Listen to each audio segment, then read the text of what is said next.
Hi friends, welcome to அக்ஷயா.com. இன்றைக்கி இந்த வீடியோவில் முட்டையை வச்சு ரொம்ப டிஃப்ரெண்ட்டான சுவையில் நல்ல காரசாரமான ஒரு ஈஸியான சைட் டிஷ் ரெசிபி. எப்போது ஒரே மாதிரி செய்யாமல் இந்த மாதிரி டிஃப்ரெண்ட்டாக செஞ்சு கொடுங்க. சப்பாத்தி, இட்லி, தோசை, சாதம் எல்லாத்துக்குமே நல்ல ஒரு பொருத்தமான பக்கவான காம்பினேஷனாக இருக்கும். வாங்க எப்படி செய்யறதுன்னு பார்க்கலாம். அதுக்கு ஒரு மிக்சிங் பவுலில் 4 முட்டையை உடைச்சி ஊற்றிருக்கேன். உங்கள் தேவைக்கேற்ப நீங்கள் கூடுதலாக கூட சேர்த்துக்கலாம். அந்த முட்டையோட கொஞ்சம் உப்பு, கொஞ்சம் மஞ்சள்தூள், ஒரு 1/4 டீஸ்பூன் மிளகாய்த்தூள் சேர்த்து நல்லா கலந்து விட்டுக்கங்க.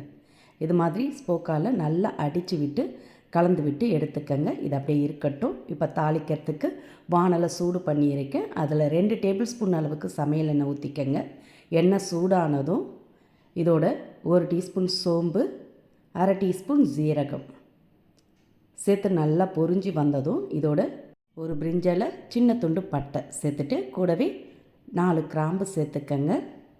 சேர்த்து எல்லாம் நல்லா பொரிஞ்சு வந்ததும் இது கூட 2 பெரிய சைஸ் வெங்காயத்தை நல்லா பொடிசாக கட் பண்ணி சேர்த்து வதக்கிக்கங்க.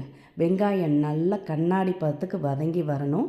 இந்த அளவுக்கு நல்லா வெங்காயம் வதங்கி வந்ததும் இதோட ஒரு பெரிய சைஸ் தக்காளி பழத்தை மிக்சர் ஜாரில் அரைச்சி ஊற்றிக்கங்க. இல்லாட்டி நீங்கள் பொடிசாக கூட கட் பண்ணி சேர்த்துக்கலாம். அரைச்சி ஊற்றிட்டு இதோட ஃப்ரெஷ்ஷான கருவேப்பிலை கொஞ்சம், கூடவே 1 டேபிள் ஸ்பூன் அளவுக்கு இஞ்சி பூண்டு விழுதும் சேர்த்து நல்லா கலந்துக்கங்க.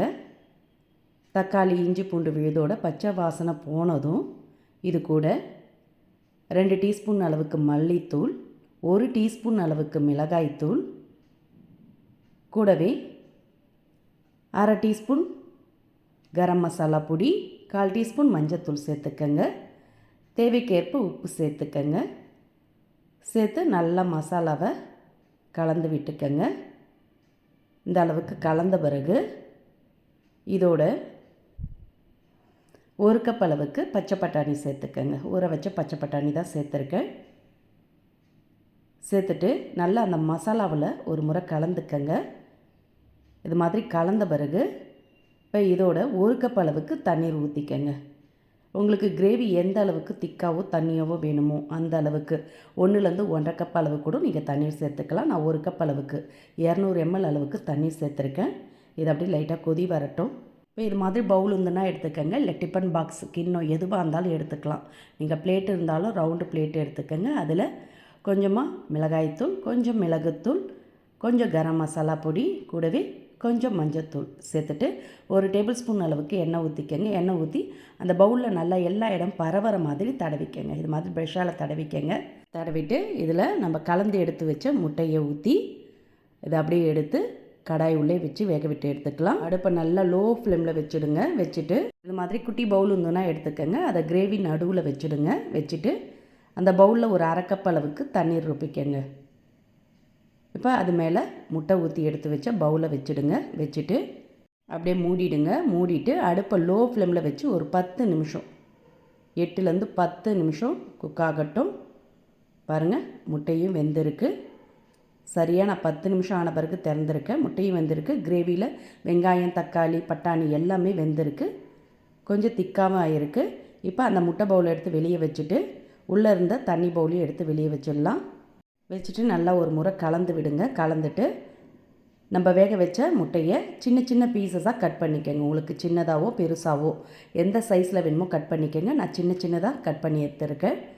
பன்னீர் துண்டுகள் கட் பண்ணுவோம்ல, அதே மாதிரி தான். உங்களுக்கு முட்டை சேர்த்து செய்ய விருப்பம் இல்லாட்டி இதே மெத்தடில் நீங்கள் பன்னீரும் சேர்த்து செய்யலாம். இப்போ முட்டை பீசஸை சேர்த்து நல்லா மசாலாவில் எல்லா இடம் பரவற மாதிரி கலந்துக்கங்க. கலந்து 1 நிமிஷம் அப்படியே கொதிக்கட்டும். நல்ல காரம்லாம் இறங்கி நல்லா சாப்பிட சுவையாக இருக்கும்.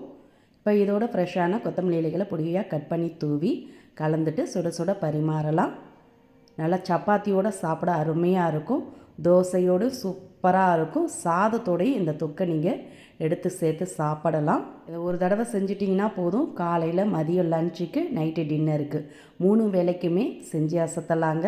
முட்டை சாப்பிடாதவங்க கூட இது மாதிரி செஞ்சு கொடுத்தீங்கன்னா கேட்டு விரும்பி சாப்பிடுவாங்க. அந்த அளவுக்கு நல்ல காரசாரமாக அருமையாக இருக்கும். பட்டாணிலாம் சேர்த்ததுனால நீங்களும் இது மாதிரி டிஃப்ரெண்ட்டான சுவையில் கண்டிப்பாக ஒரு முறை ட்ரை பண்ணி பாருங்கள். ட்ரை பண்ணி பார்த்துட்டு உங்களோட கருத்துக்களை கமெண்டில் தெரிவிங்க. இந்த ஈஸியான டிஃப்ரெண்ட்டான சைட் டிஷ் ரெசிபி உங்களுக்கு பிடிச்சிருந்தா வீடியோக்கு ஒரு லைக் கொடுங்க.